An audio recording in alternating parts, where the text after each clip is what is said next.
So where do we go from here? I hold this Bible in my hand. And if you think about it, we kind of alluded to this a little bit in the glad section. But there's really only two places in this book where life works. There's a couple pages in the front where life works. And I actually read from one of them at the end in the glad section, but there's a couple pages at the back where life works. Okay, so I want you to look at this. A couple pages on the front, life works, a couple pages in the end that life works. But what's all this stuff in the middle? That's called struggle. Struggle. And what I love about the scripture is it doesn't hide the struggle. It actually illustrates for us what it looks like to struggle well and to struggle not so well. Yeah. And we see people digging cisterns that don't hold water. We see very predictable forms of survival. We see all kind of manifold ways of how we medicate and stay out of our need and try to live life on our own and not need God. And there's nothing quite original about it. We tell girls all the time, we say, look, you're special but not unique. Like you didn't come up with an absolutely new, novel way to not need God or to not need somebody else. Like, let's just open it up here and we'll find ourselves in here.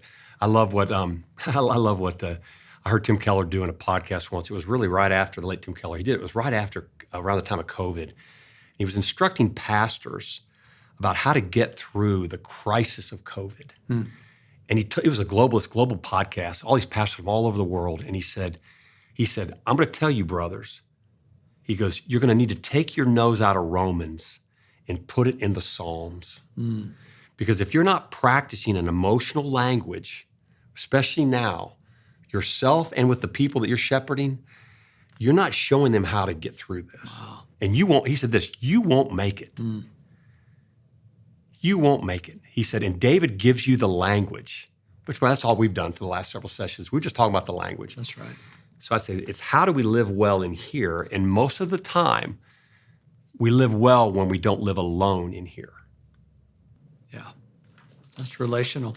So we said at the beginning, we'll say here at the end, that these words we've been talking about, these 8 words, they are words of relationship, words of attachment, words of intimacy, words of being known. They're words that are consistent and congruent with how God made us, how we're wired. And so we all grow up in families that are full of humans, and humans make mistakes and humans mess up. And some families, the mess ups are really severe and acute. Other families are not so much, but all human beings, when you get human beings in the same room under the same roof, part of that's going to be trouble. And so we have a saying, we say that we are impaired through relationship and we are repaired in the same way. So our encouragement to you is wherever you go from here with this Bible study, with these feelings, with these teachings, wherever you go from here, you're made for community. You're made for attachment. There was a longitudinal study done years ago. Jeff, I know you're familiar with this. The research was to attempt to determine what is the most efficacious, most effective mode of therapy. And what they found was the mode of therapy, cognitive therapy, this therapy, that therapy, it didn't matter. What mattered was, did the person receiving the therapy have an attached relationship with the therapist? That's what made the difference. And so impaired through relationship, repaired through another. By the way, therapy just means healing. And so therapeutic conversations, thank the Lord, happen all over the world all the time.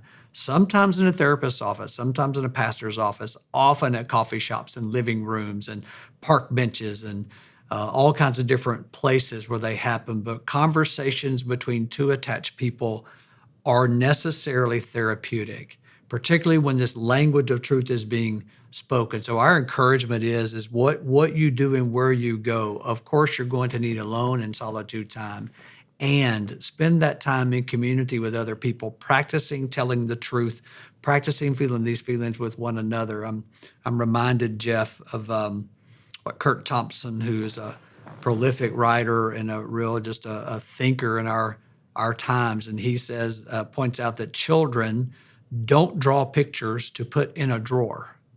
Children draw pictures to give to someone so they can be seen and so they can have conversations around what they've created. And so I love that picture. That's what I do with Jeff. That's what I do with other friends and other intimate friends that I have that I do this life with. And so make it a practice to draw pictures with these feelings, draw pictures with sentences, maybe draw pictures in your journal, but draw pictures and then share them. Share these verbal pictures and these stories that you have collected inside of you that we pick up every day with someone that cares about you and with whom you can be attached. Intimate relationships are by definition healing. Yeah. Now, we're both trained theologians, licensed therapists, but the work that I do most of the time has nothing to do with being a therapist. I almost wish I wasn't sometimes. Okay, I think I have a license for it, but I'm not sure it really helps me that much. Okay, learning how to attach is what helps me. So when I'm sitting with one of my kids or a grandchild or Brenda, my wife, or a good friend, they don't want to sit with Jeff the therapist. They want to sit with Jeff that can be with them and attach to them and listen to them. And who, when I'm with them, can be present with them because I'm present with myself because I'm aware of what I'm feeling and I'm not having to fix their feelings. And so they can come to me. And those kind of relationships, that's what changes all of us. Yes. Okay. And I always say this even about God. Like this is the living word. Jesus was the word made flesh. But objective knowledge about this isn't what changes me. Yeah. It's a relationship with Jesus who is the truth incarnate. Like it's the relationship with him that changes us. And we learn how to trust he's attached toward us, even with a hesed love the Old Testament describes, a love that's loyal, that won't shift, fade, or go away, regardless of where I go. So that's the part where I go, we would encourage you, and where do we go from here, is that anywhere you go, whatever it looks like, it will need to somehow move towards some kind of connected relationship where you can be known. Because if you're not in a relationship where you're known, you also won't trust that you're loved. Because there'll always be this little thing in the back of your mind that says, well, yeah, they love me, but if they only knew this. By the way, everybody doesn't need to know this, but somebody does.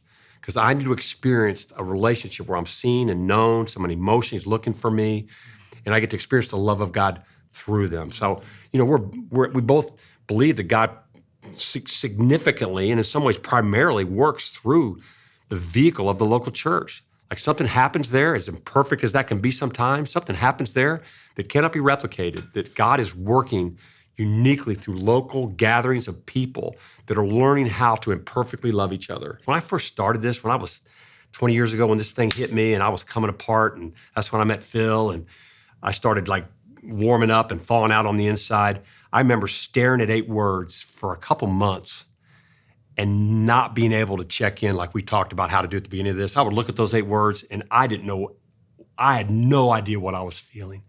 And I remember mercifully, one of the guys leading a small circle of guys that was doing this, he finally looked down to me and he just said, hey, Jeff, I'm gonna help you. I'm gonna help you with this.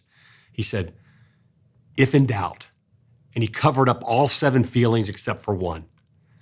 He said, there's your feeling. And it was fear. He said, just start showing up with fear because you're terrified. And you know what? You'll start warming up. And I just remember that's all I had. That was after a couple months of trying to go, what's going on in me? So I want you to know, like, it can be a slow, banged up, hanky, jonky, janky journey. But man, I can tell you, I just stayed at it. And we've watched it happen to so many people. And we've watched churches literally inside out begin to transform when they added the language of relationship to all the relational work they were trying to do. So we do one-on-one coaching, we do the intensives, we do cohorts to train people in this. We're creating resources that we're making available on our website.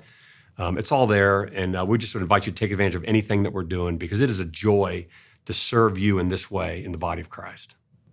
Yeah, I would echo that 1,000%. So that's what we exist for. We, like the 10 men in the story, we exist to help men and women find heart again who has lost it along the way. And Jeff, your story is powerful around that. I'm honored, grateful to get to have been a part of that from the beginning, so to speak. And so we really do hope that these videos, this information goes far, far deeper than just one more thing to learn, but that it gets deep inside of you, into your heart as well, that we can serve you along as you join community and grow in intimacy with God, yourself, and other people.